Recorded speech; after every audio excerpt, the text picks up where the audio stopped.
अस्सलाम वालेकुम। SM news के साथ मैं हूं मुक़द्दर रज़ा। SM न्यूज़ स्टूडियो में खुशामदीद। खबरों का सिलसिला बढ़ाते हुए खबशान करते हैं चनियोड़ से।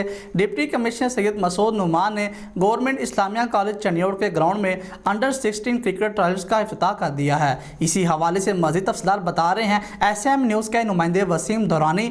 जी वसीम, आगाह कीजिएगा इस हवाले से।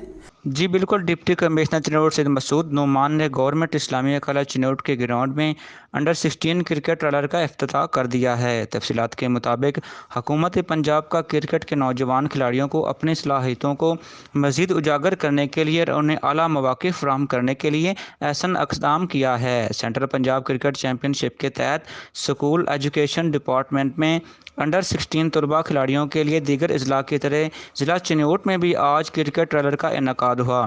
डिप्टी कमिश्नर चनियोड़ सैयद मसूद नुमान ने बैटिंग और बॉलिंग करके क्रिकेट ट्रायल का इफ्तिताह किया। सेंट्रल पंजाब क्रिकेट चैम्पियनशिप के सिलेक्टर आज खुद ट्रायल ले रहे हैं। इस मौका पर CEO education Zafar Abbas Riyan, focal person deputy commissioner DO education भुवाना डॉक्टर मुख्तार शबीर मोहब्बत के अलावा मुख्तलिफ स्कूलों के तलबा भी मौजूद थे। बहुत शुक्रिया वसीम, तफसीलात से आगाह करने के लिए। अब तक के लिए इतना ही। मज़ीद खबरों के लिए देखते रहिए SM न्यूज़।